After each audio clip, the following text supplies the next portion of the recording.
I woke up at 3 in the morning with 4 armed men standing in my bedroom. They wore black tactical vests that said HOA enforcement and flashed federal-looking badges shouting about a neighborhood safety violation and demanding immediate access to my gun collection. My heart was pounding so hard I could barely breathe, and all I could think was, since when does a homeowners association show up in the dead of night armed to the teeth to seize a man's property? That was the moment I realized I wasn't just living under the rules of some overzealous HOA.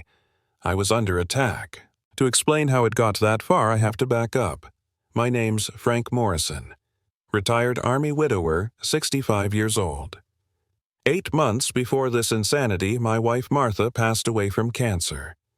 After she was gone, my house felt like a tomb. The only place I could still breathe was the gun room, my sanctuary. Every firearm cleaned and lined up with drill sergeant precision, every metal shined.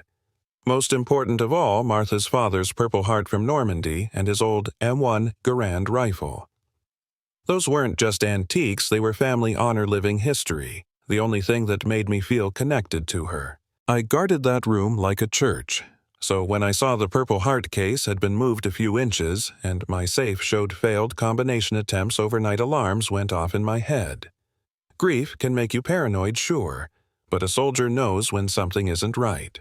That same week, a new neighbor knocked on my door, Eddie Torres, clean-cut, mid-40s baseball cap with "Support Our Troops." He brought a casserole, said he'd served in Afghanistan, told me he knew how tough it was adjusting to civilian life after losing someone. After months of neighbors avoiding me like sadness was contagious, Eddie's kindness felt like sunlight in a storm. He asked about my collection, listened to my stories, nodded with genuine interest. But now, I see it, his questions were too precise, too professional. He wanted to know how I stored weapons, what kind of alarm I had, whether I insured the collection. At the time, I mistook that for brotherhood. Then came Karen Mitchell.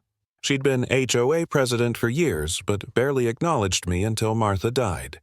Suddenly, she showed up with flowers and sympathy, but within minutes she was steering the conversation toward community safety and insurance liability. She hinted that my collection might be a problem for property values. A week later, she called an emergency HOA meeting, plastering my name on charts like I was a hazard to every child in the neighborhood. Neighbors I barely knew stood up to say they felt unsafe living near me near my guns. It was a public ambush, and the whole time Karen smiled like she was doing me a favor. At that meeting, one voice cut through the noise, Mrs. Patterson, my elderly neighbor. She stood and said, "Frank Morrison has been the most respectful, law-abiding man here. His collection is legal, secure, and honorable." For a second, I felt less alone. But later in the parking lot, I overheard Karen on the phone whispering about my father-in-law's medal to some man named Blackwood, promising delivery within 60 days. That's when the puzzle pieces snapped together, Eddie's probing questions, Karen's pressure, the tampered safe. They weren't worried about safety. They were circling my collection like vultures. I went home that night, shaken to my core. I poured myself a whiskey, sat in the dark, and wondered if I was losing my mind. Maybe they were right. Maybe I was just a bitter old man hoarding guns and grief. Maybe I should let go, sell it all, move on. For hours, I stared at Martha's photo, thinking how easy it would be to just walk away. I felt broken, small, useless.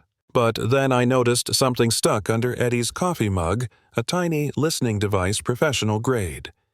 That discovery flipped a switch. My grief had made me vulnerable, but I wasn't helpless. I still had 4 decades of military training in intelligence and counter-surveillance. If they wanted a fight, I would give them one. I started running counterintelligence tests. I told Eddie false details about a Civil War pistol I never bought, about a fake appraisal appointment, about installing new motion sensors.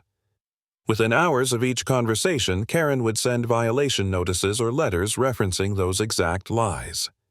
That proved Eddie was feeding her everything I said. My so-called friend was a spy in my own house. I set up cameras, mapped out my property like a battlefield, and looped in Mrs. Patterson. She rallied other neighbors who were sick of Karen's bullying, ready to serve as witnesses. The more evidence I gathered, the clearer the picture became. Karen was coordinating with Eddie, and both were working for this mysterious Blackwood. Then Eddie slipped. One morning, I caught him photographing the Purple Heart with his phone, carefully documenting serial numbers and marks. When I confronted him, he spun a story about showing his nephew for a school project. But Mrs. Patterson later told me Eddie didn't even have a nephew. That lie shattered whatever illusion of friendship I'd been clinging to. The mask finally fell when Eddie confessed, spitting out his resentment about his father's forgotten Vietnam service, about how Blackwood offered him money, and recognition about how Karen was desperate for cash. He told me flat out they were coming at 3 a.m. with fake federal warrants. He even advised me to pack up and leave before the raid. That was his mistake. He thought I'd run. He thought grief had broken me. He didn't know soldiers don't just defend, they counterattack. I spent the next 18 hours turning my property into a fortress. Motion-triggered floodlights, choke points, non-lethal traps, hidden cameras. I coordinated with Mrs. Patterson, who had neighbors on standby to call the police at the exact right moment. I positioned furniture to funnel intruders into narrow corridors. My heart was heavy. My body slower than it used to be, but my mind was sharp, and I knew how to turn terrain into an advantage. At exactly 3:17 a.m., 4 men in fake federal uniforms breached my back fence with military precision. They carried forged documents, body cameras, real weapons. They expected an old man asleep in his bed. Instead, my lights exploded on, blinding them, recording every move. They stumbled straight into the choke points I'd built, coughing on pepper spray, tripping over obstacles. The biggest one forced his way to my gunroom, cornering me when my backup weapon jammed. For 30 brutal seconds, I thought this was the end. My arms shook, my lungs burned, and I could almost feel the Purple Heart slipping away. But then, Mrs. Patterson hit the sirens we'd rigged. The noise disoriented the attackers long enough for me to recover. With every ounce of strength, I restrained the lead intruder with zip ties just as police sirens screamed closer. 15 minutes later, all 4 were subdued. Their phones revealed messages from Karen and instructions from Blackwood.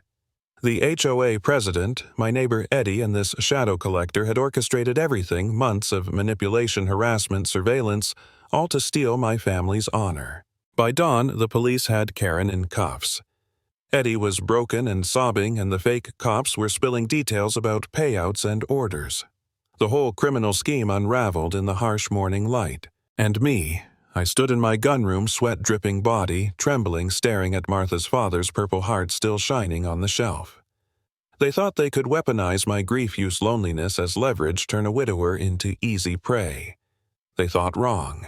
Some things are worth fighting for no matter the cost.